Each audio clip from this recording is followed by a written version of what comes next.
All right, we're streaming here live on the internet, OrlandoMagic.com. Insider at OrlandoMagic.com is where you can send a question if you'd like to ask a question of someone.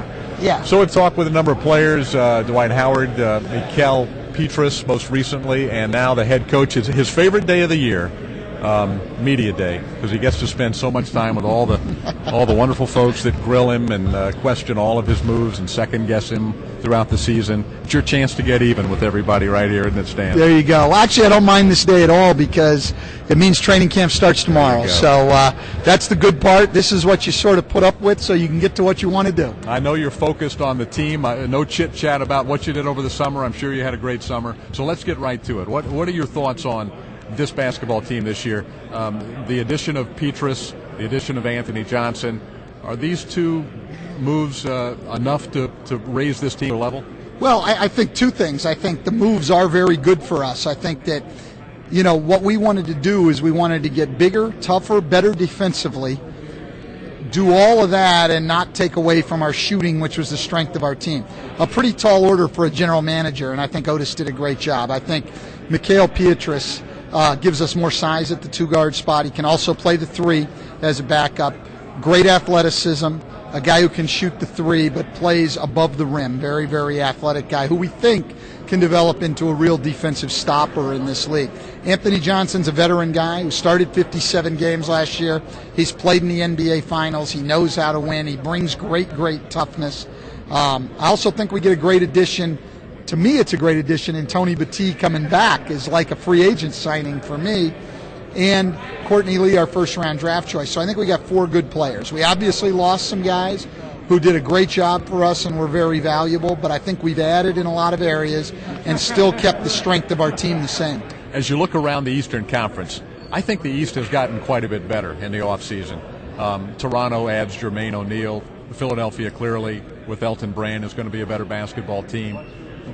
Could it be possible that you could have as good or a better team than you had last year and still have a difficult time winning as many games as you did last year? Absolutely. I think, I've heard Otis speak 3 times to groups and say that it'll be 3 times as hard for us just to get to where we were last year. I agree with that. And a lot of people last year in the East suffered from injury problems. If people stay healthy, it'll be a lot harder. And a lot more competitive Eastern Conference, but that's okay. And again, we can't control any of that. I think what we can control is going to work out on the court and getting our game to be the best that it can be. Now, I know you're going to sit down, if you haven't already done it, talk with every player about what you expect from that player this year, what that player's role is. Could you kind of go through sort of a Reader's Digest version?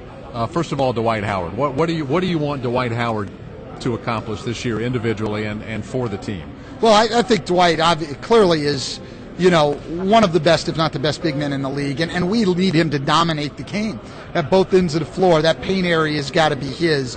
I'd like to see him lead the league in both rebounding, which he did last year, and in shot blocking, and really take a defense-first mentality, even though we know he's a great offensive player. I think Rashard Lewis and Hedo Turkoglu are 2 of the best and most versatile offensive forwards in the NBA. We need them to continue to be very good offensively and very efficient, and we need them both to take more of a defensive mentality and make more of a commitment on the defensive end of the floor. I think in Jameer Nelson, Jameer played as well as about any point guard in the league from the All-Star break on last year. He's really improved his shooting, and he's been shooting it well in the summer and the preseason. But the key to Jameer is that he stays on the attack all the time. When he does, he's a hard guy to keep out of the lane.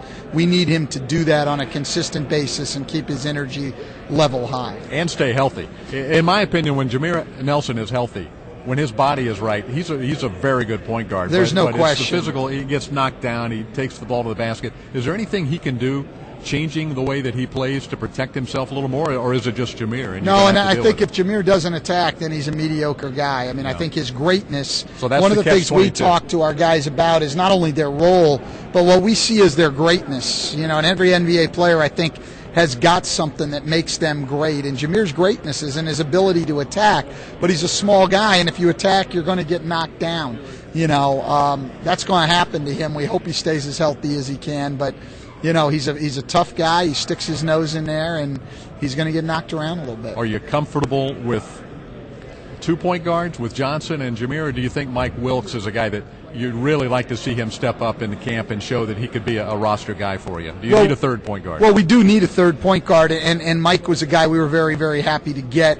He had played for my brother in Houston, so I had an idea of what he was like character-wise. Mike's always been a high-energy guy. I think he's a great complement for our other 2 guys. I think he's a guy who can come in the game and be a tempo changer, really push the ball up and down the court, pick up full court, do those type of things. But then the other thing we'll take a look at is Courtney Lee and Hito Turkoglu together, sort of sharing the ball handling responsibilities if we don't have a point guard in the game.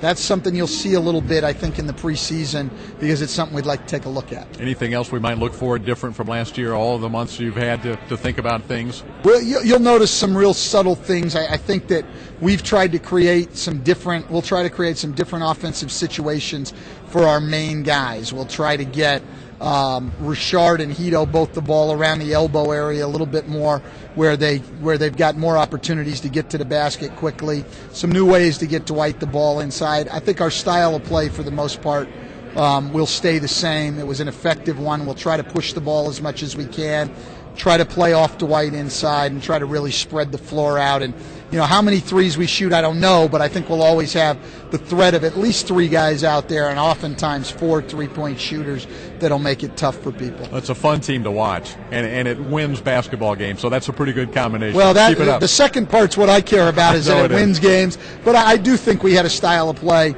that people enjoyed watching, sure. and I think it is something that you want to do as a coach, not so much just so people will enjoy watching, but if players enjoy playing it, sure. the chances of them playing well and playing with a high level of enthusiasm, I think, helps them to play better. Thanks, Dan. I'll let you go talk with some more of your good friends here. Appreciate Absolutely. it. Thanks Thank for stopping you. by. Stan Van Gundy, head coach of the Magic, looking to improve upon a 52-win season, and now he'll move over to another session. I think live radio is going to get him next.